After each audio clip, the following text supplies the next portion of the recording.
really, this is going to be pretty easy because pretty cut and dry. I've heard of those two guys. Yeah.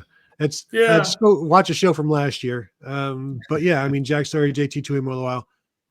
I think the key here is getting Caden Curry and Kenyatta Jackson playing every playing every quarter, essentially, like being part of a true rotation. And we saw Kenyatta Jackson go down in practice last week with a foot ankle type of thing. He didn't leave, like he wasn't carried off or anything, but he had to get retaped and then he was done practicing. But that happens all the time in camp, so I wouldn't worry too much about it right now. I haven't heard anything about that being any worse than it is. But those two guys are going to be Jack Sawyer and JT Tuimoloau are the foundation of the defensive line. And then you need to get contributions from everybody else there because it can't just be those two guys carrying this thing again.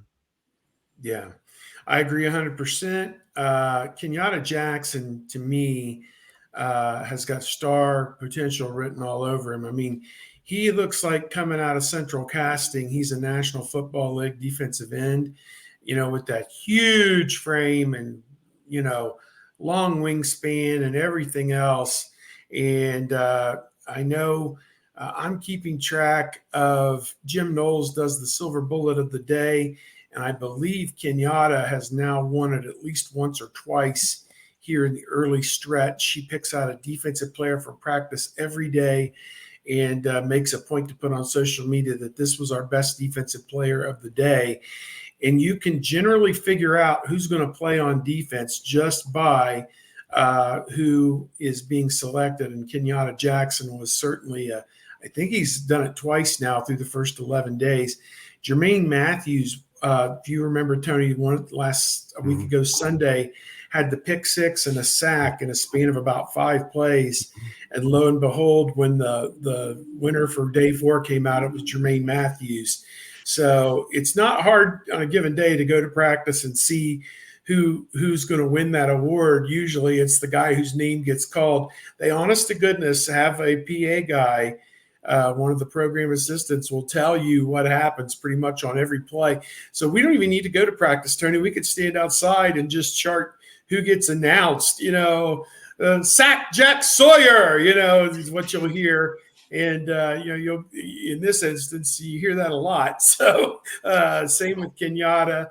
And I want to see JT had the one game against Penn State, which was arguably one of, if not the single greatest game any Ohio State defensive player ever had.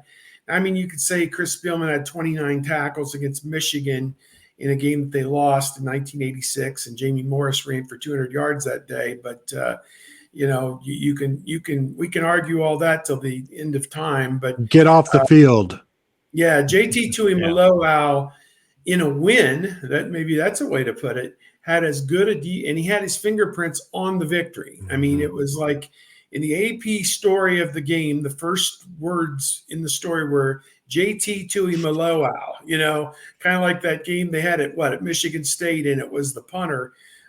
Drew Chrisman was the first 2 words in the AP game story that day because the punter won them the game, and he was interviewed on network television after the game. Kind of interesting, but So those are our long and short thoughts on the defensive end position. Again, these guys got to bring the goods.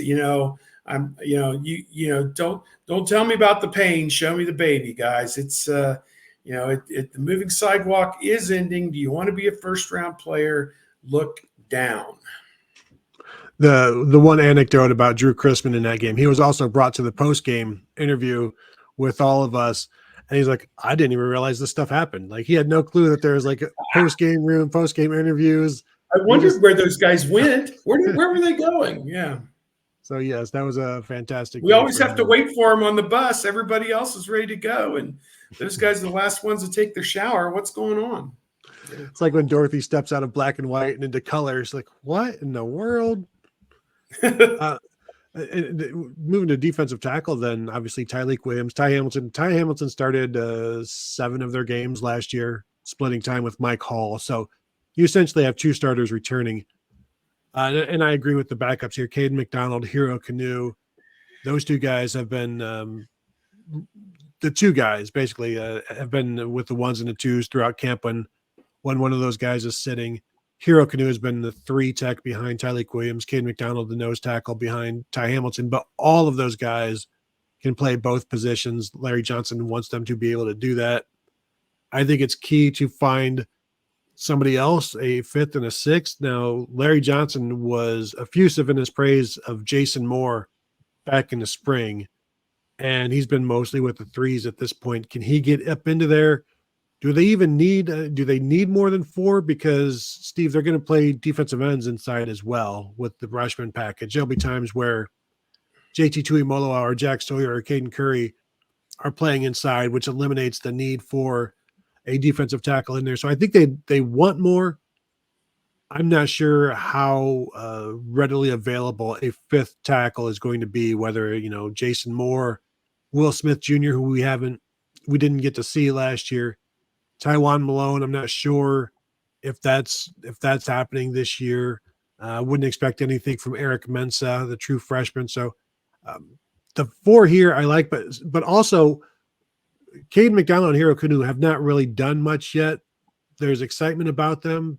Caden McDonald had an okay freshman year, but now you're asking them to be in a rotation, which they really haven't done fully. And so I think that's something to watch as well. Yeah, there are some people who think Tyleek Williams could be a first-round NFL draft pick at 6'3", 327, and I'm here for that. If he plays up to that capability, then they are going to be an extremely difficult team to beat, I think, this year. And Ty Hamilton is one of the unsung heroes, I think, of the defense as well. Does a lot of that dirty work inside. So, Ty Hamilton, somebody asked me if you had a dark horse, somebody who could win all Big Ten honors, I'd say Ty Hamilton, because he's gonna do a lot of things, I think, for this defense that help them win, and maybe opposing coaches will recognize that, even if maybe he doesn't have huge numbers with tackles and the media may not catch on to him. Some young guys, Jason Moore, Will Smith Jr. has been banged up and really started to kind of get healthy in the spring and started to do a couple things. Tony, Edric Houston, is he more of an edge player, I believe, as opposed to being a tackle? I thought Edric in one of the practices seemed to do pretty well. Going back on defensive end, I think maybe he's a guy, a true freshman. But this is the whole same premise. You're losing probably 15 of your 22 starters off this team will be gone. And it's imperative that you get some youngins ready to go for 2025. And I think Jason Moore kind of fits that bill. And, Edric Houston at defensive end kind of fits that bill. Eric Mensah is a humongous person. And I don't want to discount that he's not going to help him this year, but I think he's a guy in the plan, certainly for the future. But I like the present and the future at defensive tackle. That's my thoughts on that. And then moving to linebacker again, Mike linebacker, middle linebacker, Cody Simon is the leader of the defense. He's the quarterback of all of this. Confidence is very, very high in him. I think the interesting battle between Gabe Powers and Arvell Reese, and Dave's got it as an or here.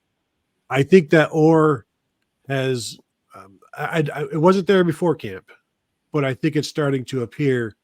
They really, really like Arvell Reese, and I think he was one of the silver bullets of the day, recently. And he's the guy that. Yeah, Jim Knowles cannot speak highly enough of him. Just all of the athleticism and trying to find ways to use him. I know last year he talked about, he could be somebody in that jack role. The jack is not a thing with this defense this year, as Knowles told us recently. If I put that in there, I have to take somebody else off, and there's too many good players to take off the field to put that on there. So this is a situation where Gabe Powers, Arvell Reese, I'm fascinated to see how much those two guys play, because again, Cody Simon has had injuries in his past. He had a bad shoulder a couple of years ago.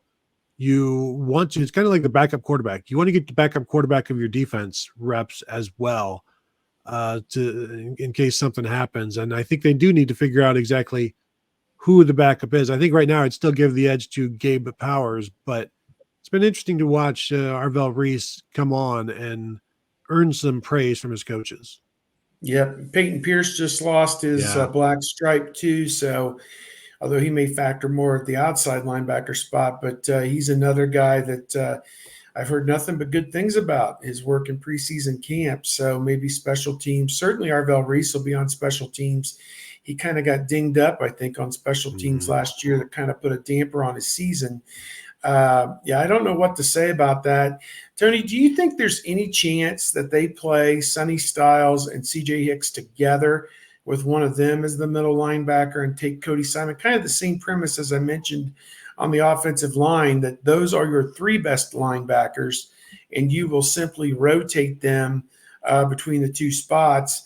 And James Laurinaitis has talked a lot about cross-training everybody at middle and outside will linebacker.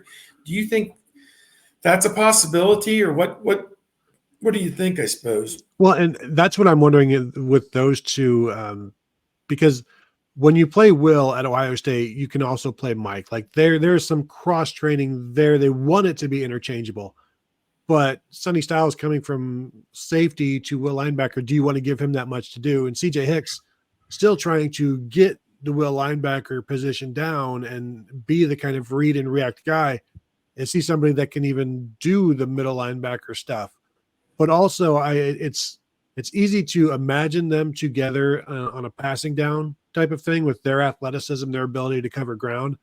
I just don't know how comfortable they are, and maybe that's a good question for Knowles when we talk to him tomorrow, how comfortable they would be just having those two guys out there without a middle linebacker per se making the calls and getting everybody right, getting the defensive line right. So I think it was James Laurinaitis talking about Gabe Powers, how in talking about him in the position as a whole, he said, you have to make sure everybody is right. Whereas right now, Sonny Styles and CJ Hicks are more concerned about themselves being right. And so they may not have the wherewithal right now to make sure everybody else is right. So that may be a down the road thing. It may be a next year thing as well. But I do think you can see Sonny Styles at Sam, CJ Hicks at Will, and then a middle linebacker when they're going with their three linebacker sets. That will happen, and it gives them some flexibility. But I think with those two, Sonny's been with the ones that we've seen. He was with the twos in the spring, which was understandable. He's gotten better. He's talking to him about his footwork and being more patient and not overstepping and just staying in his gaps. That's been a learning process for him. CJ Hicks talks like he's excited about his opportunity this year and said they don't care who starts. They talk about it all the time. Him and Sonny, they talk about it. They don't care who starts as long as they both eat, they'll be happy. And they both believe that CJ said it like, we're basically you're getting the same guy. So when say Sonny's tired and he wants to come out, I go in. When I'm tired, I'll go out. Sonny will come in, and you're getting basically the same guy to do the same job. Yeah, I want to see how it all works in principle. Jim Knowles spoke right at the beginning of camp, and I kind of was a little bit coy with him. I said, you can say what you want today about how this is all going to go, but once Ohio State gets into games 1, 2, and 3, it's going to be readily apparent how these guys are used. Is Sonny Styles used for every meaningful play, and then Hicks just comes in when the score is 21-0, or does Hicks come in a 1st and 10 situation where they're going to run the football, and then Sonny Styles comes in on 3rd and 10 where they're going to throw the football, and he's got that experience from safety being a cover guy? It'd be much easier for him as he was having to play at times last year the nickel safety trying to cover a guy in the slot, and he did the best he could with it, although he gave up a few plays here and there. Well, it's going to be a lot easier, I think, on him this year, trying to cover the running back out of the backfield or the tight end releasing, down the middle of the field or whatever. I think those are going to be easier assignments for him and more up his alley. So I'm interested to see how this goes. And again, 2 really, really good players. And I kind of consider Hicks to be the 12th starter maybe on this defense, because I think he could play a starter's number of plays, particularly, let's say, if Styles goes out for a game, then you've got Hicks and he plays the whole game, and that's how it goes, or vice versa. So I think it's a good situation for him to have. And his impact could be felt by the plays that he makes, not necessarily the plays that he's in on. Like the snaps, he may have a higher percentage of plays made with the snaps, basically, because they are going to be attacking more with the wills. And we saw one of the practices, CJ Hicks was on the edge, basically on the line of scrimmage. And Jim Knowles said they want to be more aggressive with those two guys. And it's a process that he's implemented over his time, whether it's Western Michigan or Oklahoma State or Duke, where you do more and more as you have guys who are older and older and who are more comfortable doing it. So they're going to get more aggressive there. And really that's CJ Hicks's best quality. So let's see if that actually comes through on the field. Moving to corner, because again, this one is also pretty cut and dry. Denzel Burke and Davison Igbinosun, arguably the best duo in the nation. Jermaine Matthews would be starting at, 96% of the schools around the nation at either, probably 100% at either nickel or corner. Like there would be a spot for him somewhere. And he's the backup to Jordan Hancock at in the slot. I do wonder though, is he still the number 3 corner, or is that, I assume that he is, but he hasn't played outside. Like he's just been inside. He's been playing nickel, but I think they're pretty confident that they can just move him outside if need be. But Calvin Simpson-Hunt has been fantastic in camp. He's given up some ridiculous catches made by ridiculous receivers. Some really, really impressive plays have come against him, but he's right there. And there are some plays where he's batting the ball away. And we saw Jaden Ballard still haul it in with one hand. Like the coverage has been there. Aaron Scott's been picking it up more and more as he's come on. Bryce West still working his way. He was injured in the spring, so he's coming along. Miles Lockhart as well. But it's a pretty good crew. Tim Walton loves the depth. He said he's working on getting 5 guys that can play. I'm just wondering, Steve, if they come to a situation where they're going to be there's some rotation at corner, because Jermaine Matthews makes plays. That's what he does. And I just wonder how much we see of him, because he can rotate 2 different spots for you, or 3 different spots if you're going to consider both outside corners and coming in for Jordan Hancock at times. Yeah, you think about today's game and all the passes that are thrown and all the routes that are run, these corners really blow themselves out. And I think that Matthews is a guy who's going to get to play, I would think at a minimum 25 to 30% of the snaps, just the way it's going to work out. And I do view him as the 4th corner. I think Calvin Simpson-Hunt is going to get to play 10, 15% of the snaps as well, as a backup outside. And I think, again, this is an embarrassment of riches here. Denzel Burke, I looked at 4 mock drafts, and he was in the first round on 3 of them. And he can play his way up to the middle of the first round if he has a great, great senior year for Ohio State. And I think for him, taking the next step is, okay, you've deflected the pass. You've shown you can master that. Now you need to intercept the pass and return the pass. And I think that is what kind of the final finishing step for Denzel Burke to do. If he comes back with 4, 5, 6 interceptions, he could win the Jim Thorpe Award possibly. So to me, he's a guy that can be in that rarefied air up there if he can do that. Davison Igbinosun, I think he's rock solid. I know scrolling on down, Dave mentions the slot corner position, and that's certainly Jordan Hancock with Jermaine Matthews backing him up. And Lorenzo Styles Jr., is a guy, he's kind of been banged up at times. And I think in preseason camp, he's still coming off a little bit of an injury. Somebody earlier asked about injuries, and Tony, in my way of thinking, other than the virus on the offensive line and Lorenzo Styles Jr., I can't think of anybody that we know of, and maybe tomorrow we'll find out a little bit more, that has missed appreciable time due to injuries. But hopefully Lorenzo can be a force for this defense and on special teams. Defense when given the chance, and on special teams as well. And talking to him back in the spring, he would love to be involved in and kick returns, which we have not seen any of so far in camp.